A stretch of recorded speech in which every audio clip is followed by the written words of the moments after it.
You should probably start packing tonight, my sister said less than 2 hours after our parents were buried. She stood in the kitchen holding Mom's crystal wine glass like she already owned every inch of the house. Rebecca, I whispered, because I honestly thought I had heard her wrong. She didn't even look guilty. The estate transfers Monday morning. I need time to prepare the property. Property. Not home. Not the place where our father taught me how to ride a bike in the driveway or where our mother used to fall asleep watching old black and white movies in the den. Property.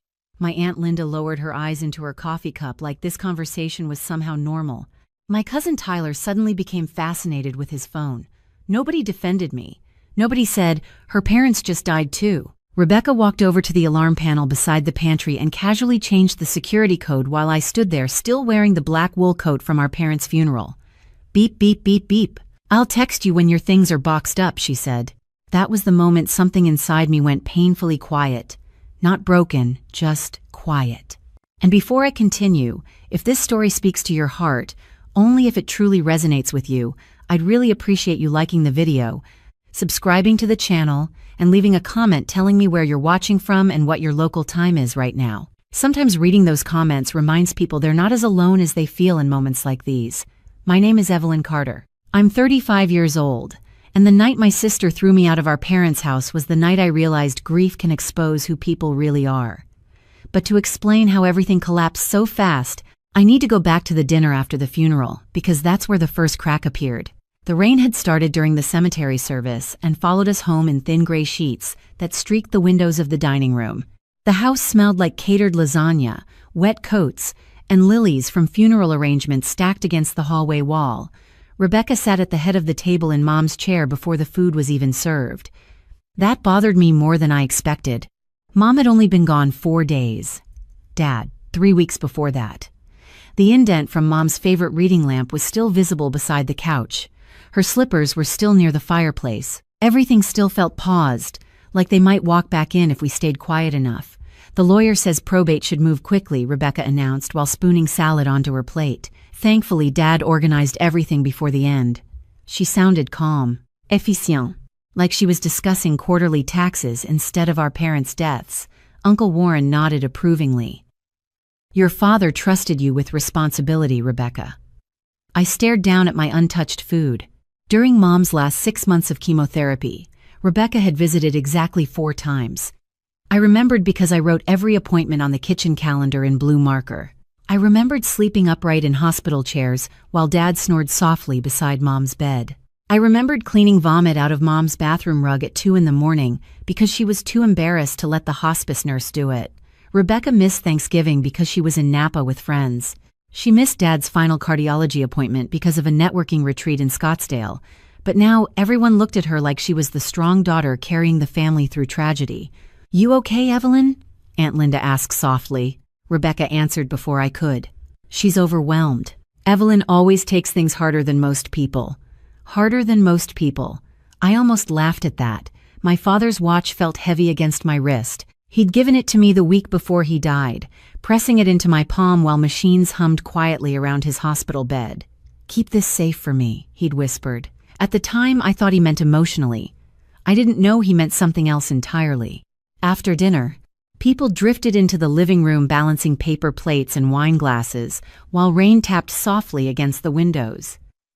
I stood alone in the kitchen rinsing dishes when Rebecca walked in behind me. So, she said casually, opening the refrigerator, have you thought about where you're going? I turned slowly. What do you mean? She closed the fridge and leaned against the counter. Evelyn, come on. You knew this house would become mine eventually. Mom and Dad just died.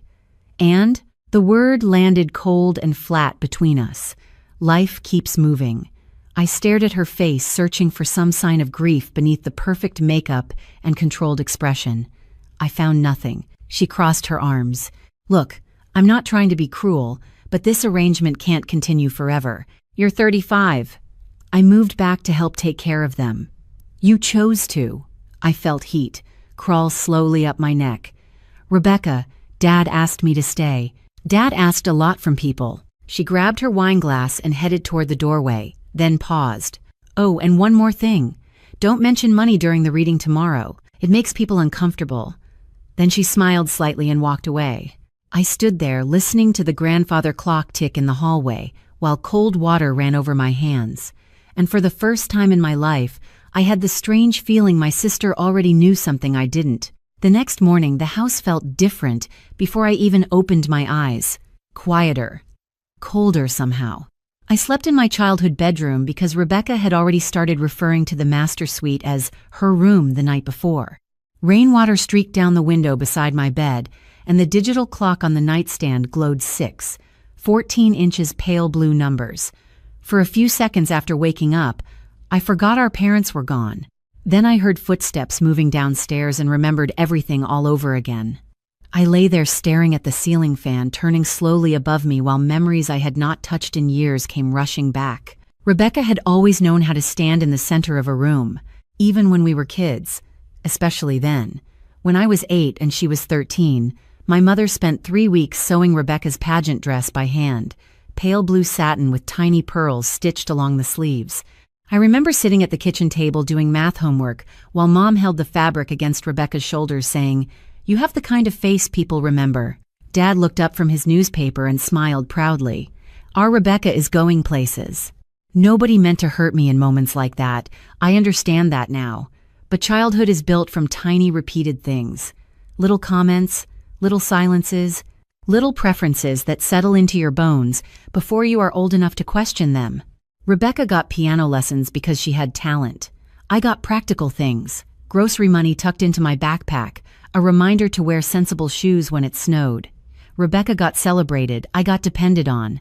I walked downstairs and found her already dressed in cream slacks and a fitted sweater, sitting at the kitchen island with a legal pad and coffee like some exhausted executive preparing for a board meeting instead of her parents' estate hearing. "You are finally awake," she said without looking up. "The lawyer wants us there by 9 sharp." I opened the cabinet for a mug. Mom's favorite floral teacup was missing. "Where is Mom's china?" Rebecca flipped a page on her notepad. "Packed." "Already?" "Evelyn, we cannot leave this house frozen in time forever." I shut the cabinet a little harder than I meant to. She sighed dramatically. "Please do not start today." The smell of coffee suddenly made my stomach turn. Through the window, I could see Dad's old maple tree dripping rainwater onto the patio furniture he used to cover every winter with military precision. He had routines for everything. Sunday pancakes at 7. Jazz records while cleaning the garage. Handwritten birthday cards every single year, no matter how old we got. I used to think parents stayed the same forever. That there would always be one person who knew exactly how you took your coffee and another who remembered every fever you had as a child. Losing both of them within 23 days felt less like grief and more like the floor disappearing underneath me inch by inch. "Do you remember the science fair in 6th grade?" I asked suddenly. Rebecca looked confused. "What?" "Dad stayed up all night helping you build that volcano." She gave a small shrug. "I won 2nd place. I got 1st that same year." Rebecca finally looked up from her coffee. "Okay?" I laughed softly before I could stop myself. Nobody remembers that part. She stared at me for a second with an expression I could not read. Not guilt exactly, more like irritation that I had disrupted the version of history she preferred. "You always do this," she said quietly. "Do what?" "Keep score emotionally."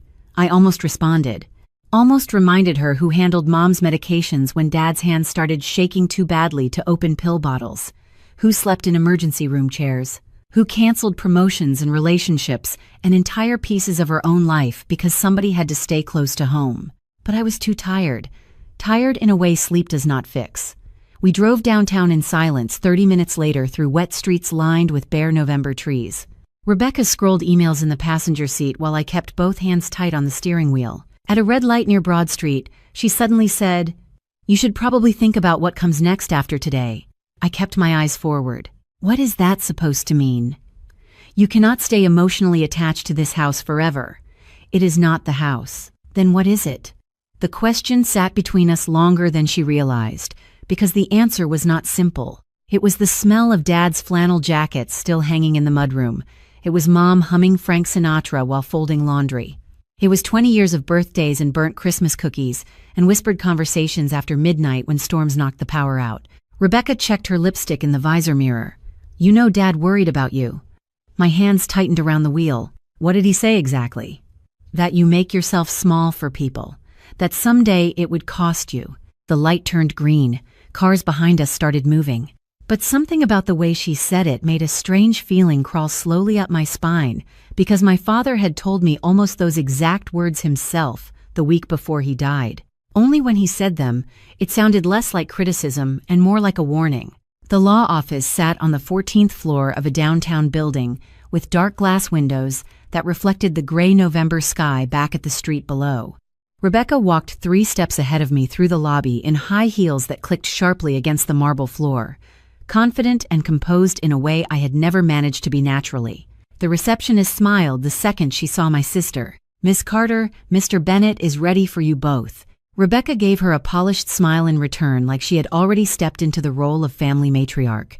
I followed behind, carrying Dad's old leather folder against my chest. The same folder he used to bring to parent-teacher conferences and tax appointments. I could still smell faint traces of his cologne in the worn handle.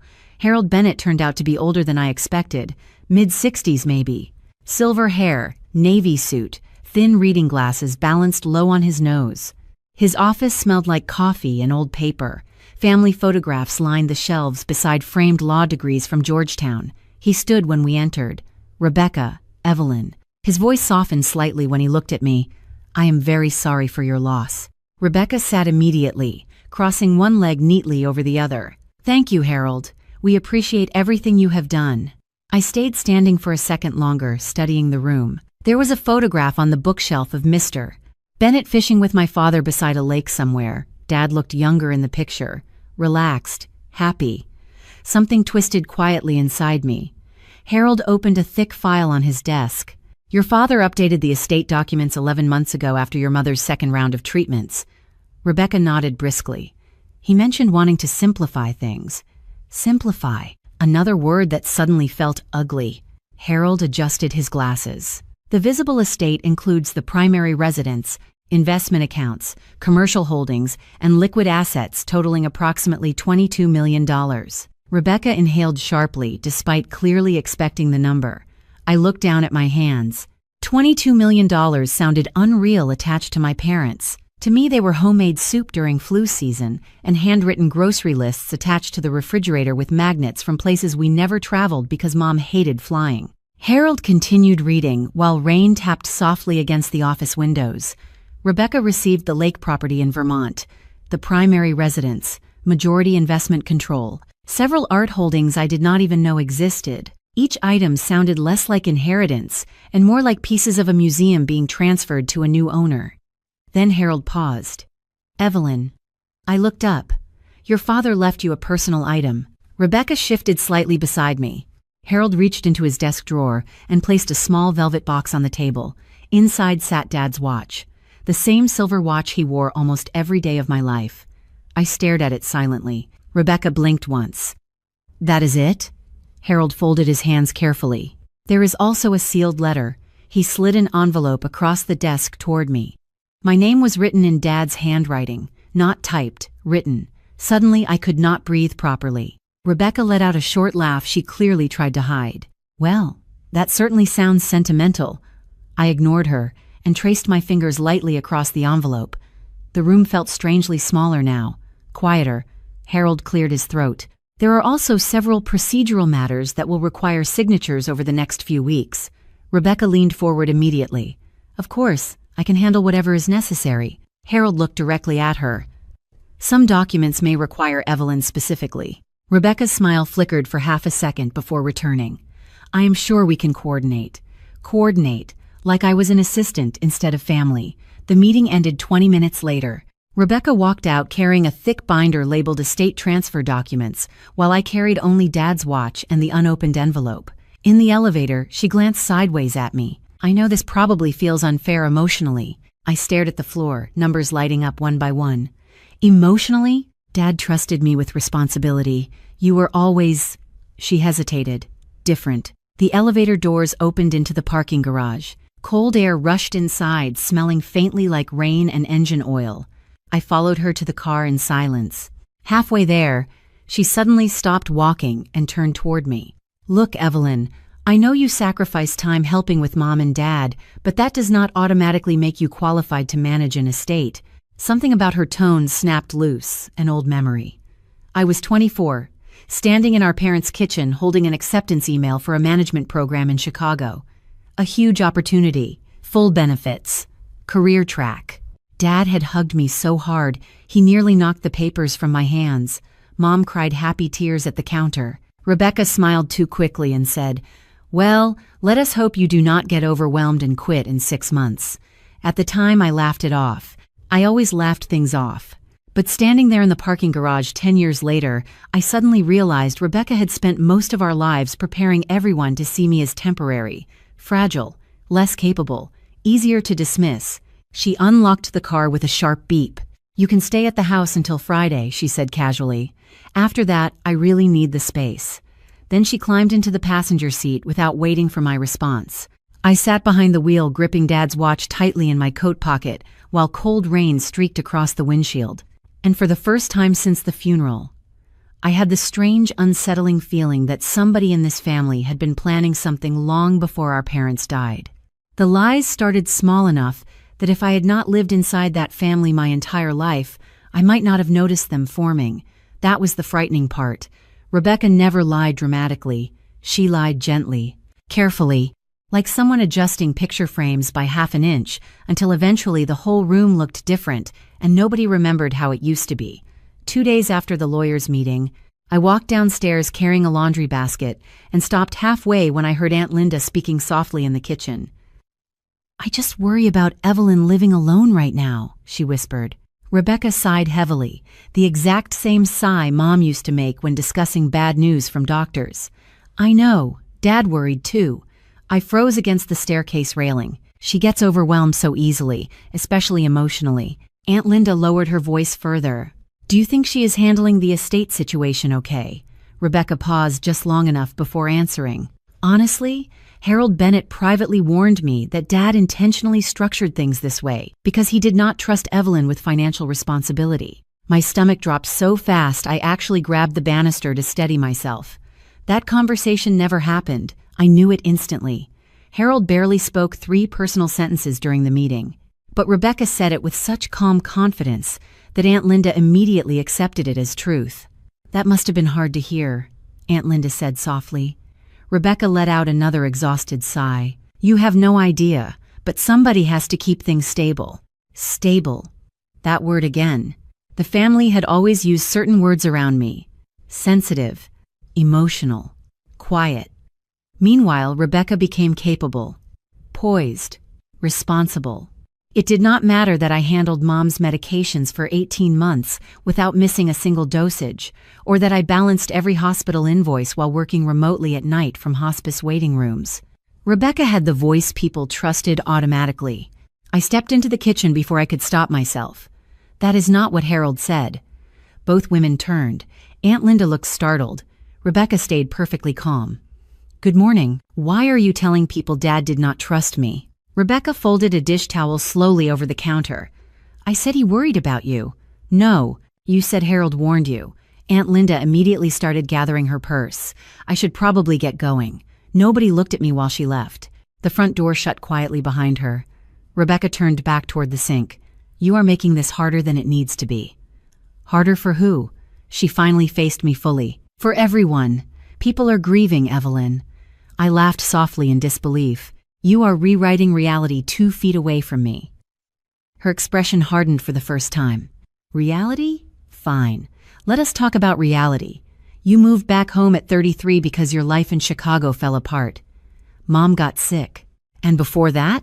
The question landed sharper than she intended, because before that, my engagement had ended quietly after 4 years, when my fiancé admitted he was tired of always coming second to my family obligations. Before that, I turned down a promotion requiring travel because Dad's heart problems had started worsening. Before that, I spent years becoming smaller and smaller, trying to keep everyone else comfortable. Rebecca stepped closer, lowering her voice. "You think sacrifice automatically makes you noble. But sometimes people sacrifice because they are afraid to build lives of their own." The words hit hard because some part of me had already asked myself that question during sleepless nights beside hospital beds. I stared at her across the kitchen island, while late afternoon light faded slowly through the windows. "Why are you doing this?" I asked quietly. For a second, something flickered across her face, guilt maybe, or fear. Then it disappeared, because somebody has to move forward. That night, things got worse. My cousin Tyler posted a photograph from the funeral reception online, with the caption, "Proud of Rebecca for carrying the family through such a difficult season." Carrying the family. Hundreds of likes appeared underneath within hours. People commented things like, "Your parents would be so proud of her strength." Nobody mentioned me. I sat alone in Dad's study reading condolences from people who thought Rebecca handled everything, while my own name slowly disappeared from the story entirely. Around 10 that evening, I finally opened the sealed letter Dad left me. My hands shook slightly unfolding the paper. "Evelyn, if you are reading this, then certain things have already happened exactly as I feared they would." I stopped breathing for a second. The grandfather clock ticked loudly in the hallway outside the study. I read the sentence again, slower this time. Exactly as I feared they would. Suddenly, the room did not feel safe anymore.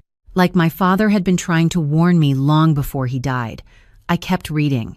"There are documents you do not yet understand, and people may attempt to convince you that you were never meant to carry responsibility. Do not believe them." My chest tightened painfully. Downstairs, I heard Rebecca laughing softly on the phone with someone while dishes clinked in the kitchen. Ordinary sounds. Normal sounds. Meanwhile, my dead father was writing to me like he already knew the family was about to turn against me. Then my phone buzzed. A text from Rebecca. "Harold needs us back at the office tomorrow morning. Apparently, there is an issue with one of Dad's signatures." And somehow, reading that message, I knew with absolute certainty that whatever happened next was going to change everything. The next morning, the house sounded hollow. That was the first thing I noticed walking downstairs before sunrise, with Dad's letter folded carefully inside my sweater pocket. Hollow. Like the walls already knew I did not belong there anymore. Rebecca was gone. Her coffee mug sat in the sink with lipstick still on the rim, and her SUV was missing from the driveway. A yellow sticky note waited on the counter beside the fruit bowl Mom used to refill every Sunday morning. Harold moved the meeting to 11. "Do not be late this time. No signature. No goodbye, just instructions." I stood in the kitchen staring at her handwriting while rain tapped softly against the windows over the sink. For one strange second, I remembered being 10 years old, sitting at this same counter coloring construction paper birthday cards, while Rebecca practiced valedictorian speeches in the dining room mirror. She always sounded older than everyone else, more polished, more certain. Teachers loved her, parents trusted her. Even now, after our parents died, people kept drifting naturally toward her version of events because confidence sounds a lot like truth when you are grieving. My phone buzzed against the counter. A message from Aunt Linda. "Sweetheart, I hope you understand your sister is carrying a heavy burden right now. Try not to make things harder for her." I stared at the screen so long it dimmed black in my hand. 10 minutes later, another message arrived. This one from cousin Tyler. "Rebecca says you have been struggling emotionally since the funeral. Maybe take some time before making major decisions." I felt something cold move slowly through my chest. She was talking to everyone, quietly, constantly, building a version of me that sounded unstable enough to dismiss. I opened my contacts and pressed Rebecca's name before I could second-guess myself. She answered on the third ring, sounding distracted. "What?" "No hello, no warmth. Why are you telling people I am unstable?" Silence crackled briefly through the speaker. Then a small sigh. "Evelyn, I am trying to protect you." "From what?" "From yourself right now." I laughed softly because the alternative was crying. "Do you hear yourself? You have barely slept in weeks. You are isolated. You are grieving intensely. People are worried. People are worried because you keep feeding them lies." Her voice sharpened instantly. "I am handling an estate, legal transfers, property management, and family expectations, while you wander around rereading emotional letters from Dad. Somebody has to stay grounded." The words hit harder because they sounded partially true from the outside. That was Rebecca's gift. She never created complete lies. She rearranged reality carefully until the truth looked unreasonable beside it. "Dad wrote me that people would try convincing me I could not handle responsibility," I said quietly. Silence. Just for half a second. Then she laughed too quickly. "You are taking one emotional letter way too seriously." "Why did he write that, Rebecca?" "Because Dad knew you needed reassurance constantly." Before I could answer, she ended the call. I stood motionless in the kitchen, listening to the dead hum of the disconnected line. Then my phone buzzed again almost immediately. Unknown number. I answered automatically. "Miss Carter?" a woman asked politely. "This is Denise from Fairmont Private Banking. We attempted contacting your sister yesterday regarding several account authorization discrepancies connected to your father's files." My pulse slowed strangely. "What kind of discrepancies?" "I apologize, ma'am. I cannot discuss details unless both beneficiaries are present." Beneficiaries, plural. "But your father specifically instructed us to verify identity personally with you before final transfers occur." I gripped the edge of the counter. "Personally with me?" "Yes, ma'am." A pause. "Will you be attending today's meeting?" "Yes," I whispered. "Good. Please bring identification and any documents your father may have left you." The call ended softly after that, but my hands would not stop shaking. Upstairs, I opened Dad's letter again, sitting on the edge of my childhood bed, while weak gray light filtered through the curtains. "There are documents you do not yet understand." I read the sentence over and over until the words started blurring together. Then I noticed something I had missed before.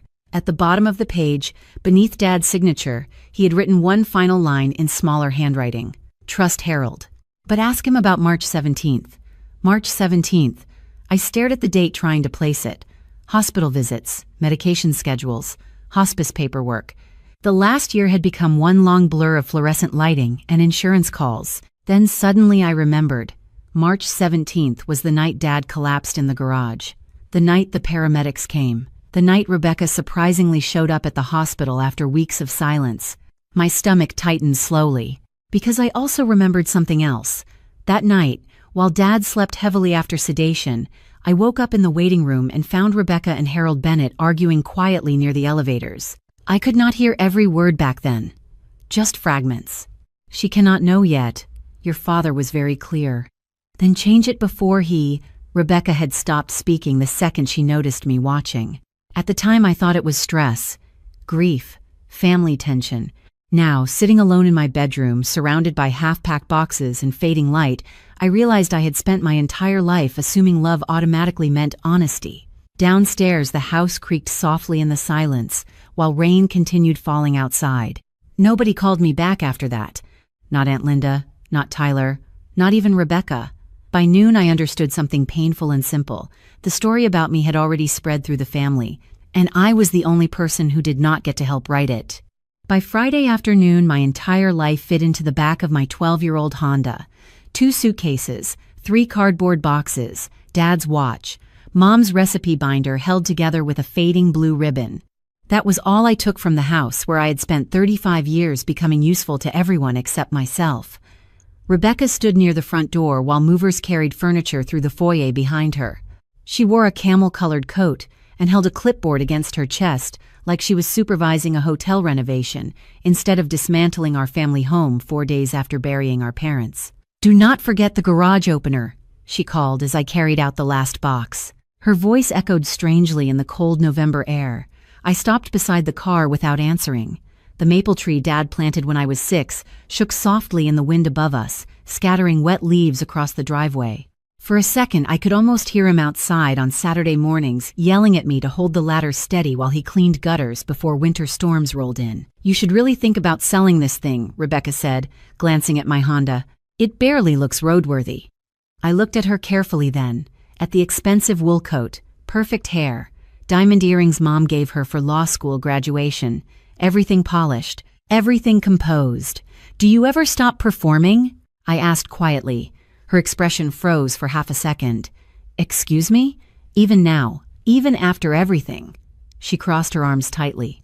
"I am trying to survive a difficult situation." I laughed softly under my breath. "No, you are managing optics." The movers passed awkwardly between us carrying Mom's dining room chairs wrapped in gray blankets.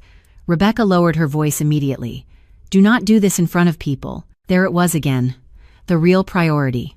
Not grief. Not truth. Presentation. "Dad knew," I said suddenly. Her eyes flickered. Just once. "Knew what?" That something was wrong. Wind rattled the bare branches overhead. Rebecca looked toward the movers before stepping closer. "You need to stop reading into emotional things people say before they die." "Then why did you argue with Harold at the hospital?" Color drained slightly from her face before returning almost instantly. "You were exhausted. You probably misunderstood. I remember exactly what I heard. Silence stretched between us while cold rain misted lightly across the driveway. Then Rebecca leaned closer, voice almost gentle now. Evelyn, whatever story you are building in your head right now is not going to help you. The softness in her tone hurt more than anger would have, because for one terrible second, part of me wanted to believe her. Wanted this to be grief, making me paranoid. Wanted my sister to still be someone safe. But then she said quietly, Dad spent years protecting you from reality. I cannot keep doing that forever. And just like that, something inside me finally stopped reaching for her approval. I drove 3 hours west that evening through freezing rain until exhaustion forced me into a roadside motel off Interstate 81. The vacancy sign buzzed red outside the window, while 18-wheelers groaned past on the highway beyond the parking lot. Room 214 smelled faintly like old carpet cleaner and stale coffee. I sat on the edge of the bed still wearing my coat because the heating unit rattled every time it turned on and never warmed the room completely. Nobody called that night. Not Aunt Linda, not Tyler. Not family friends who used to crowd our kitchen every Christmas Eve drinking cider and telling stories while Dad carved ham at the counter. It amazed me how quickly people accepted new versions of reality when someone confident handed it to them. Around midnight, I opened my voicemail. One new message. Harold Bennett. Evelyn, this is Harold. I would strongly prefer speaking in person regarding your father's files. Please contact me as soon as possible. His voice sounded tense. Careful, not frightened exactly. But cautious in a way lawyers usually are only when something carries consequences. I replayed the message 3 times, staring at the motel wallpaper, peeling slightly near the ceiling. Then I opened Dad's letter again beneath the weak bedside lamp. Trust Harold, but ask him about March 17th. I whispered the date out loud this time. March 17th. The room stayed silent, except for distant highway noise and the soft ticking of Dad's watch resting on the nightstand beside me. Tick, tick, tick. I realized then that it was the only sound left in my life that still felt steady. My parents were gone. My sister had erased me from the family before the flowers from the funeral even died. And somehow, despite all of that, the loneliness was not the worst part. The worst part was realizing how easy it had been for everyone to believe I mattered less. Around 1 a.m, I finally stood and walked to the bathroom mirror. I looked exhausted, pale, older somehow. But beneath the grief and sleeplessness, I noticed something unfamiliar in my own expression. Not strength exactly, more like clarity beginning to surface underneath the wreckage. I splashed cold water on my face and stared at my reflection while rain tapped softly against the motel window. Then I picked up my phone, opened Harold Bennett's number, and for the first time since all of this began, I stopped waiting for someone else to explain the truth to me. The next 2 weeks passed in quiet routines that barely resembled my old life. I stopped thinking in terms of grief and started thinking in terms of survival. Cheap motel coffee at 6 a.m, updating my resume inside laundromats while dryers rattled behind me. Applying for consulting contracts from the passenger seat of my car parked outside public libraries because the internet there was free and nobody asked questions if you stayed quiet. I did not tell anyone where I was staying. Not because it was a secret, because nobody asked. Rebecca sent exactly one message during that time. Movers will finish storage inventory Friday. Let me know if you want the old patio furniture before donation pickup. Patio furniture, like our parents' entire lives, could be reduced to household logistics and tax deductions. I never answered. One cold Tuesday afternoon, I sat inside a diner off Route 11 eating soup that tasted mostly like salt while reviewing healthcare administration proposals on my laptop. The waitress refilled my coffee twice before finally asking, "You job hunting or planning a corporate takeover?" I looked up surprised enough to laugh for the first time in days. Probably the first one. "Good," she said, topping off my mug again. "You look too nice to become a villain." Her name tag read Sandra. Late 50s, maybe. Kind eyes. Cigarette smoke voice. I stayed there almost 3 hours, rewriting consulting profiles I had ignored for years, while country music played softly through ceiling speakers. Around 4 that afternoon, my phone rang unexpectedly. Unknown number. "Hello? Miss Carter?" a man asked. "This is Alan Pierce from Northridge Medical Systems.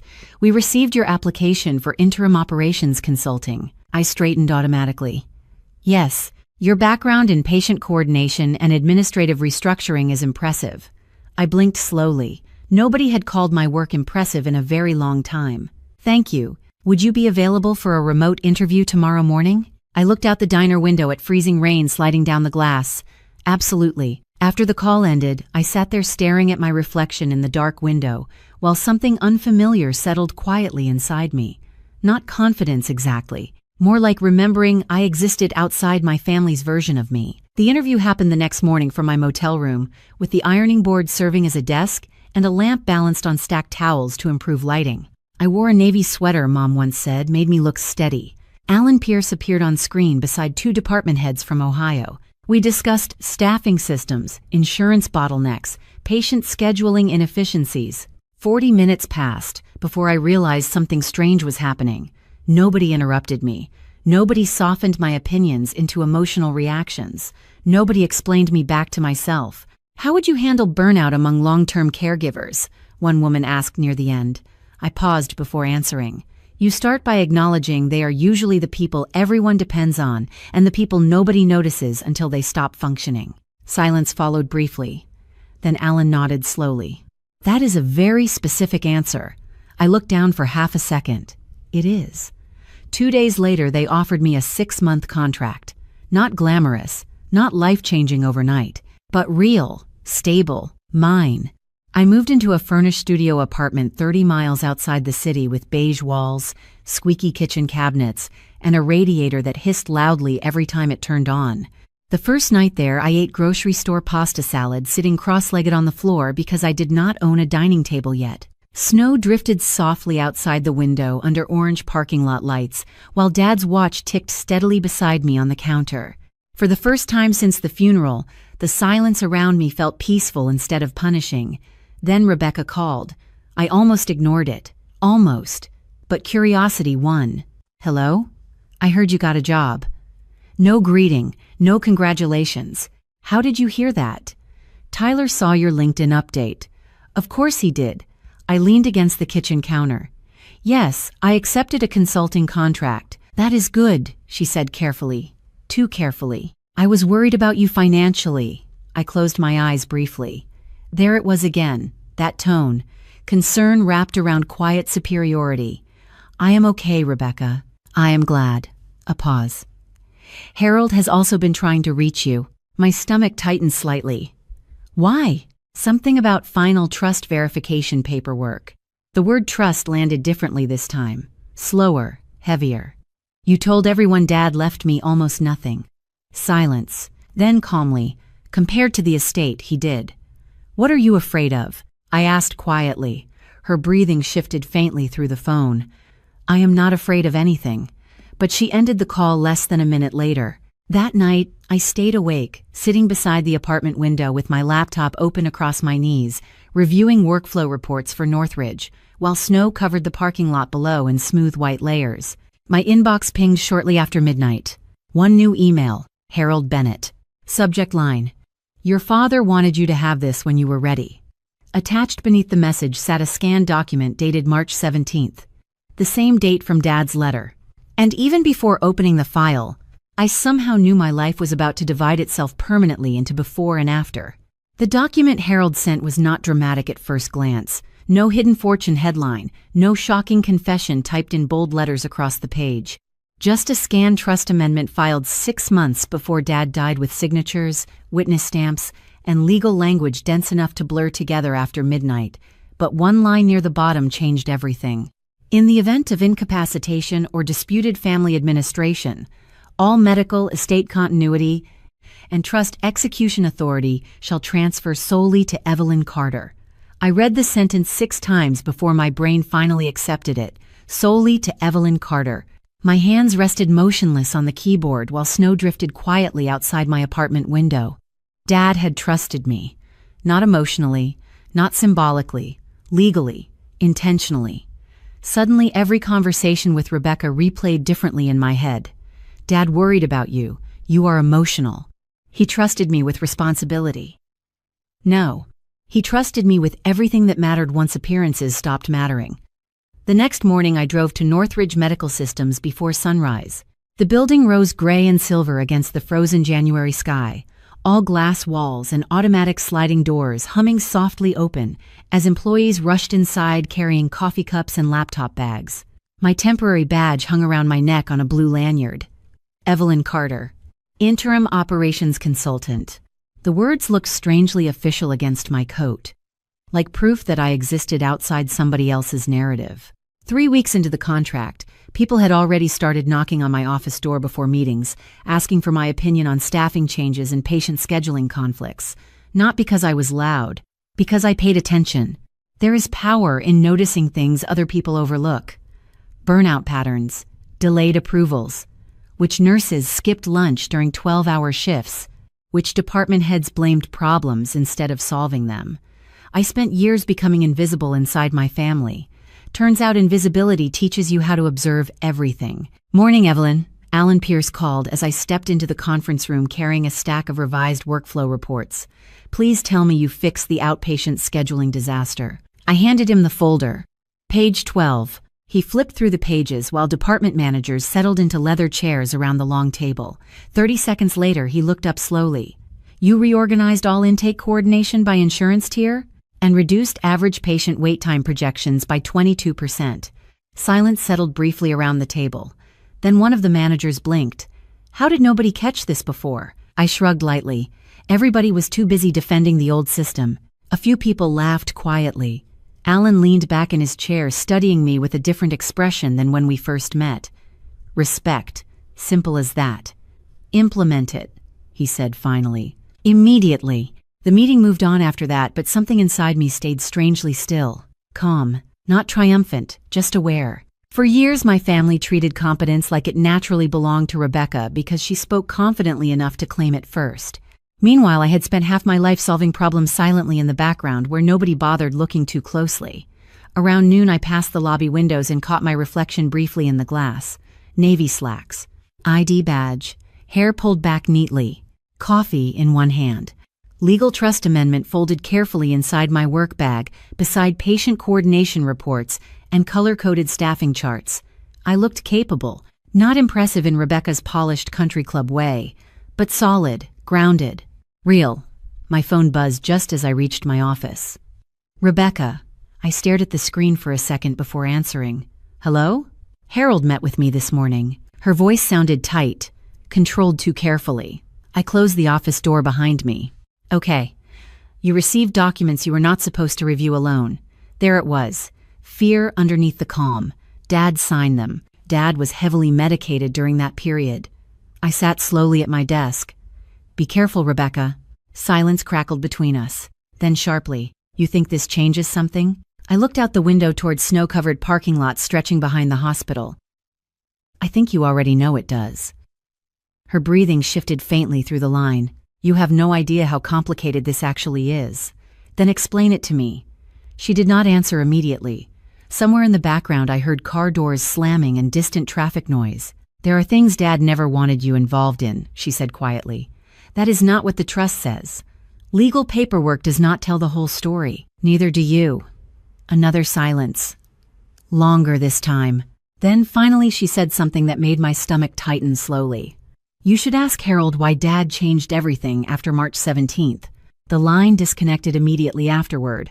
I sat motionless in my office while fluorescent lights hummed overhead and nurses pushed supply carts past the hallway outside. Ask Harold why Dad changed everything after March 17th. Not if he changed things. Why? Which meant Rebecca had just confirmed the one thing she never intended to admit. Something happened that night in the hospital. Something important enough to rewrite our father's entire estate plan. My computer screen glowed softly in front of me, filled with schedules and staffing projections and meetings for a life I was finally rebuilding piece by piece, without anyone's permission. But as snow continued falling beyond the windows, I realized the story my family told about me was beginning to crack apart. And for the first time since our parents died, I was finally ready to step back into the timeline everyone else had tried so hard to push me out of. 3 days later, I drove back into the city before sunrise, with Dad's watch fastened tightly around my wrist and Harold Bennett's printed email sitting on the passenger seat beside me. The roads were still wet from overnight snow, reflecting pale orange streetlights across the windshield, while the heater hummed softly inside the car. I had not been back downtown since the estate meeting. Somehow the buildings looked different now, sharper, less familiar. Like grief had quietly rearranged the entire city while I was gone. Harold asked me to meet him at St. Andrew's Medical Center instead of his office. That alone made my stomach tighten.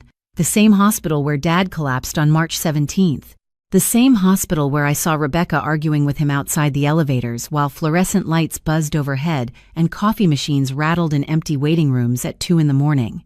I parked in the visitor garage and sat motionless for a minute, watching nurses cross the snowy sidewalks below, in dark blue scrubs with paper cups warming their hands. Hospitals always smell exactly the same no matter where you go. Antiseptic, burnt coffee, air conditioning too cold for winter. Walking through those automatic doors again felt like stepping backward into a version of myself I barely recognized. The exhausted daughter sleeping upright in waiting room chairs. The woman who memorized medication schedules while everyone else moved on with their lives. Harold was waiting in a quiet consultation room near the cardiology wing when I arrived. Gray walls, one small table, 2 chairs, a box of tissues untouched in the corner beside a humming floor vent. He looked older than he had a few weeks earlier. More tired. "Thank you for coming," he said quietly. I sat across from him, placing my bag carefully on the floor. Rebecca said Dad changed everything after March 17th. Harold removed his glasses slowly. I assumed she eventually would. What happened that night? He studied me silently for a moment before answering. Your father realized something important. About what? About trust. The word settled heavily between us. Outside the frosted glass window I could hear distant overhead pages echoing through the hallway. Code blue. 4th floor. Life continuing somewhere else while mine narrowed around this room. You need to understand something first, Harold said carefully. Your father did not make those changes impulsively. He observed patterns for years. I leaned forward slightly. What patterns? Harold folded his hands together on the table. Who stayed when things became difficult? My chest tightened unexpectedly, because that was exactly how Dad talked, quietly, indirectly, never dramatic, just observant in ways people underestimated until it was too late. Rebecca believes she was entitled to control because she looked capable publicly, Harold continued. Your father began questioning that assumption after his hospitalization. I stared at him. What happened during the hospitalization? Before he could answer, a knock interrupted the room. A nurse stepped halfway inside holding a clipboard. Sorry, Mr. Bennett, they are ready for room transfer signatures upstairs. Harold nodded politely. 5 minutes. The nurse disappeared again, leaving the door slightly open behind her. I looked toward the hallway automatically, then froze. Rebecca stood 30 feet away near the nurse's station, speaking sharply into her phone. Camel coat, dark gloves, hair perfectly styled despite the snow outside. She looked up suddenly and saw me through the partially open doorway. Her expression changed instantly. Not surprise, not exactly. More like calculation happening in real time. She ended the call immediately and walked toward the room in controlled, measured steps. Harold closed his eyes briefly under his breath, like a man watching an inevitable storm arrive. Rebecca entered without knocking. I wondered when you would contact her privately, she said calmly. Harold stood slowly. Rebecca. She ignored him completely, looking only at me. You should have called me first. About what? I asked quietly. About whatever story he is telling you. Her voice stayed calm enough that somebody overhearing would think she sounded concerned, caring even. That was always her talent. I am not telling stories, Harold said firmly. Rebecca turned toward him sharply. My father was medicated and vulnerable during that period. Your father was fully evaluated before every legal revision. By doctors you selected. Harold's expression hardened slightly. By independent counsel required under state law. Silence stretched tightly through the room. Rebecca crossed her arms. You are making this far more dramatic than necessary. I looked between them slowly. Then explain it. Rebecca's jaw tightened. Dad panicked after his hospitalization. He became emotional. Suspicious. Suspicious of what? Another pause. Tiny. Barely noticeable, but enough. Of people taking advantage of him, she said carefully. Harold looked at her for a long moment before finally speaking. That is not what he told me. The room went completely still. Somewhere down the hallway, a monitor beeped steadily. Rebecca's face remained composed, but I noticed her left hand tighten slightly around her purse strap. Small details suddenly stood out everywhere. The stiffness in her shoulders. Harold's exhausted expression, the way nobody seemed willing to say the actual thing out loud yet. March 17th, I whispered. What happened that night? Rebecca looked at Harold. Harold looked at me. And then, very quietly, Harold reached into his leather briefcase and pulled out a sealed hospital incident report with my father's signature across the bottom. The room felt smaller after Harold placed the hospital report on the table. Rebecca stared at the sealed document without touching it while fluorescent lights buzzed faintly overhead. Nobody spoke for several seconds. I could hear distant footsteps moving through the cardiology hallway outside, and the soft rolling squeak of a medication cart somewhere farther down the corridor. Ordinary hospital sounds, the kind that continue no matter whose world is collapsing inside private rooms. Harold slid the report toward me carefully. Your father requested this be preserved with the trust revisions. My fingers hesitated briefly before opening the seal. The first page contained intake summaries from March 17th. Elevated blood pressure, cardiac instability, sedation monitoring. Then halfway down the second page, I saw it. Patient requested immediate legal witness after overhearing financial discussion between family member and estate counsel regarding pre-transfer asset positioning. My stomach tightened instantly. I looked up slowly. Financial discussion? Rebecca finally moved. Dad misunderstood a conversation. Harold's voice stayed calm. Your father heard you asking whether estate control could be transferred before cognitive decline became publicly documented. Silence. Rebecca crossed her arms tightly. That is not what I meant. Then what did you mean? I asked quietly. She looked at me with visible frustration now. You have no idea what those months were like. I almost laughed at that. Not because it was funny, because it was unbelievable hearing her say it to the person who actually lived through those months. I was there every day, I said softly. No, you were surviving emotionally every day, Rebecca snapped back. Somebody had to think practically. Harold interrupted before I could respond. Your father became concerned that practical decisions were replacing compassionate ones. Rebecca's face hardened. Compassion does not manage estates. Neither does greed, Harold replied evenly. The words landed hard enough that even Rebecca looked briefly stunned. I lowered my eyes back to the report. Attached behind the incident summary sat another document, a handwritten statement from Dad, dated 2 days after the hospitalization. His handwriting looked shakier than normal, but still unmistakably his. If you are reviewing this document, then circumstances likely unfolded in ways I feared. My daughters are both intelligent women, but intelligence without empathy becomes dangerous over time. I stopped reading for a second because suddenly I could hear Dad's voice so clearly in my head it almost hurt. Slow, thoughtful, quietly disappointed. Rebecca turned away toward the frosted glass window. He was medicated. Harold inhaled slowly through his nose. 3 independent physicians evaluated competency before every amendment. He was vulnerable. He was observant, Harold corrected. The room went silent again. I continued reading the statement while my heartbeat thudded steadily in my ears. Evelyn stayed when there was nothing to gain. That matters more to me than appearances, titles, or confidence performed in public spaces. I swallowed hard. Performed in public spaces. Dad saw it. He always saw it. Every polished speech, every carefully controlled family dinner, every subtle moment where Rebecca positioned herself as responsible while quietly minimizing everyone around her. I looked up at my sister across the room. You told everyone he thought I was unstable. She stared back at me without blinking. Because you were grieving. No, I said quietly. You needed them to believe I could not handle responsibility. Something shifted faintly in her expression then. Not guilt exactly. More exhaustion from holding a story together too long. Do you know what it was like growing up beside you? She asked suddenly. Harold remained silent. I did too. Rebecca laughed softly under her breath. Everybody thinks you were invisible. Quiet Evelyn. Selfless Evelyn. But do you know what happens to the person expected to shine all the time? Her voice cracked slightly for the first time. There is never room to fail. I stared at her carefully, because beneath the manipulation and control, there it was at last. Fear, real fear. Dad loved you, I said. Dad expected things from me. She looked directly at me now, and he excused everything from you because you were soft. I shook my head slowly. No, he trusted me because I stayed. That landed harder than yelling ever could have. Rebecca looked away immediately. Harold quietly removed another folder from his briefcase and placed it beside the hospital report. "There is one final matter," he said. Neither of us answered. "The visible estate Rebecca inherited was only one portion of your parents' holdings." Rebecca turned sharply toward him. "What?" Harold folded his hands together. "Your father created a secondary trust structure 18 months ago, tied specifically to medical administration continuity in long-term family stewardship." My pulse slowed strangely.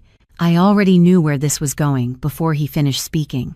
Harold looked directly at me. "Evelyn, under the revised trust terms, you are the sole controlling executor of the Carter Family Preservation Trust." Rebecca's face lost color instantly, completely. "That is impossible." Harold calmly slid one final document across the table. Current valuation including protected holdings, property assets, and retained investment growth exceeds $48 million. Nobody moved. Nobody breathed.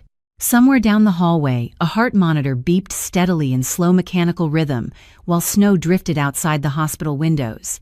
Rebecca stared at the documents like the floor beneath her had quietly disappeared. Then finally, in a voice barely above a whisper, she said the one thing I never expected to hear from her. "He trusted you more than me." The silence after Rebecca spoke those words felt heavier than the truth itself. "He trusted you more than me." Nobody rushed to fill the space afterward. Not Harold, not me. Even the sounds from the hallway outside seemed farther away somehow, muted beneath the weight of everything finally sitting exposed between us. Rebecca lowered herself slowly into one of the consultation room chairs like her knees no longer fully trusted her balance. For the first time in my life, she looked smaller than the version of herself she worked so carefully to maintain. Not weak, just tired. Human in a way I had almost forgotten she could be. Harold quietly gathered several documents into neat stacks while snow continued drifting beyond the frosted windows.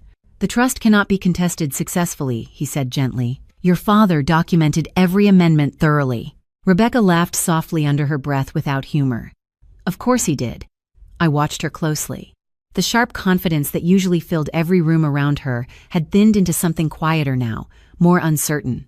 "How long did you know?" she asked Harold. "About the secondary trust structure." "Since its creation. And you never thought maybe I deserved to know?" Harold met her gaze calmly.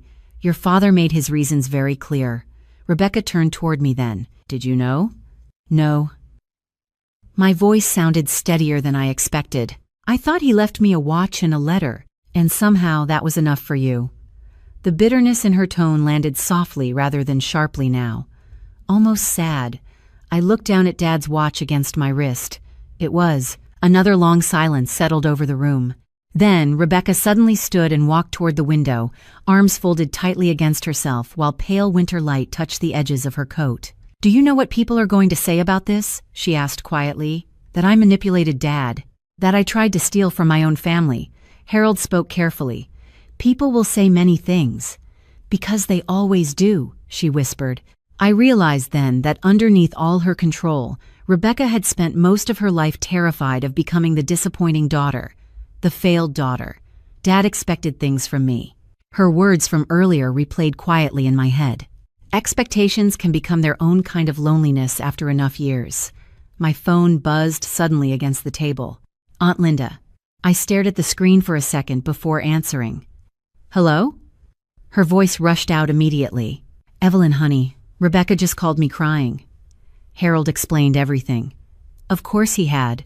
News moved fast in families once power shifted directions. "I see." Aunt Linda lowered her voice. "We did not understand what was really happening." I closed my eyes briefly. Not we were wrong, not we hurt you, just we did not understand. "I have to go," I said quietly. "Wait," she said quickly. "Your cousin Tyler feels terrible. Everybody does." I looked toward Rebecca standing silently by the window with her back turned toward us. That is not really the point anymore. After I ended the call, Rebecca gave a faint, humorless smile without facing me fully. Amazing how quickly people change sides. "I am not interested in sides." "You should be." She turned then, eyes tired but sharp again beneath the exhaustion. "Because once the family realizes you control the trust, everything changes." I thought about that carefully. The calls, the sudden concern, the apologies already beginning before the full story had even spread. "Maybe that is exactly the problem," I said softly. Harold looked up from his papers. Rebecca stared at me for a moment like she was seeing someone unfamiliar sitting across from her. And maybe she was. The old version of me would have spent hours trying to repair the room emotionally, trying to make Rebecca comfortable enough not to resent me, trying to soften truths so nobody felt ashamed. But grief had stripped something away permanently. Not kindness, just fear. I stood slowly gathering my coat and documents from the table. "What happens now?" Rebecca asked. I looked at her calmly. "Now we separate legal responsibilities from personal ones." Meaning? Meaning I will fulfill every obligation Dad trusted me with. My voice stayed even, controlled. "But I am no longer shrinking myself to protect your version of the family." The words landed quietly. No yelling, no dramatic confrontation. Somehow that made them stronger. Rebecca blinked rapidly once before looking away. Harold cleared his throat gently. "There will need to be a formal trust meeting within the next 2 weeks." "Fine," Rebecca said flatly. I slid the trust documents into my bag beside Northridge staffing reports and meeting schedules. Strange combination. Family empire paperwork beside healthcare consulting notes. The old Evelyn would have thought those worlds did not belong together, but suddenly it all made sense. Responsibility was never about appearances. It was about who stayed steady when things became difficult. As I reached the doorway, Rebecca spoke again without turning around. "Did you ever hate me?" The question caught me off guard. I paused with my hand against the cold metal door handle. Snow continued falling softly outside the hospital windows, while monitors beeped steadily down the hall. I thought about childhood dinners, hospital nights, birthday cards, the way she changed the house alarm code while I was still wearing funeral clothes. Then I answered honestly, "No." Rebecca finally looked at me then. "I think that might make this worse." I did not know how to respond to that. So I simply left the room carrying my father's trust documents against my chest, while the life I thought I understood continued rearranging itself behind me.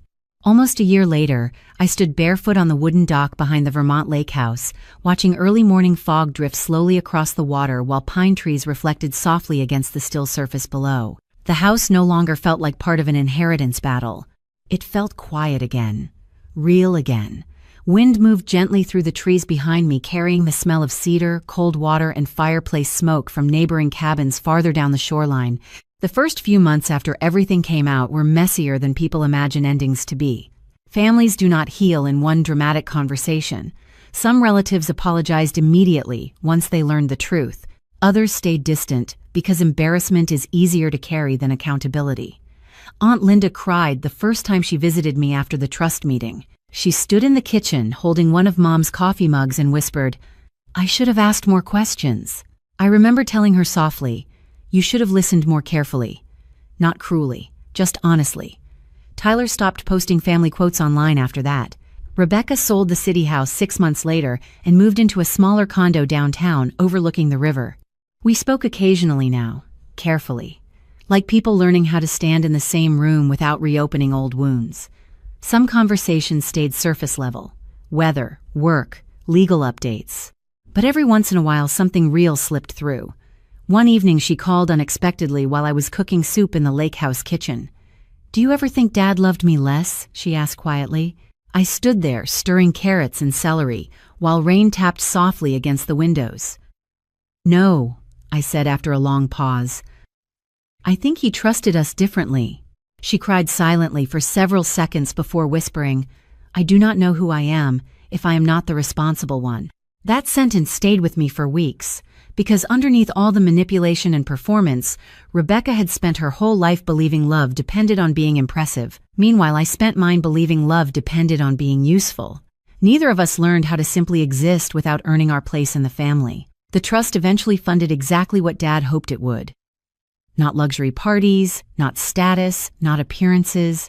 We transformed the lake property into a retreat program for long-term caregivers recovering from burnout and grief. Nurses, sons, daughters, spouses who spent years carrying everyone else until they forgot how to carry themselves. Sometimes I walk through the common room at night and see exhausted strangers sitting quietly beside the fireplace, finally allowing themselves to rest without guilt for the first time in years. Every time that happens, I think of Mom asleep in hospital rooms and Dad pretending not to notice when his hands started trembling too badly to button his coat. Northridge offered me a permanent executive role 8 months after my consulting contract ended. My office overlooks the city now. I have my own team, my own staff badge, my own life. Some mornings I still catch myself apologizing too quickly in meetings before remembering I do not need permission to take up space anymore. Healing is strange like that. It does not happen all at once. It happens in small moments, answering calls without fear, sleeping through the night, realizing silence no longer feels like rejection. Sometimes people ask me if I regret not fighting harder earlier, if I regret staying quiet for so many years while Rebecca shaped the family narrative around herself. The truth is more complicated. Survival can look like silence when you grow up believing peace matters more than honesty. But if this story taught me anything, it is that your intuition usually notices the truth long before your mind is ready to accept it. Protect your financial independence. Learn where the documents are. Pay attention to who only values you when you are convenient for them. And never confuse being needed with being loved. Those are not always the same thing. I also want to say this to anyone listening who feels invisible inside their own family right now. Please hear me carefully. Being quieter does not make you weaker. Being kind does not make you naive. And being overlooked does not mean you are lacking value. Sometimes the people who carry the deepest strength are the ones nobody notices until everything starts falling apart. Trust yourself enough to stop shrinking for rooms that only feel comfortable when you are smaller inside them. God, or the universe, or whatever you believe in, did not create you to disappear inside other people's expectations forever. Tonight, Dad's watch sits beside me on the dock railing, catching the last orange light of sunset while the lake stays perfectly still around it, the same watch he pressed into my hand before everything changed. I used to think it symbolized responsibility. Now I think it symbolized recognition. Somebody saw me clearly all along, even when I could not see myself yet. My name is Evelyn Carter. I am 35 years old, and the core lesson I want to leave with you is this. The people who truly love you will never require you to become smaller in order to deserve your place beside them.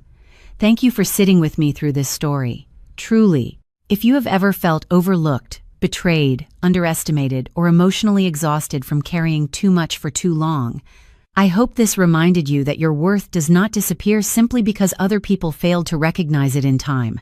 And if this story stayed with you tonight, maybe leave a comment sharing where you are listening from, or share this with someone who needs to hear they are not alone. Subscribe only if this story genuinely spoke to your heart. There are more stories waiting in this channel for people healing quietly while rebuilding themselves piece by piece. Some endings break people apart. Others finally show them who they were becoming all along.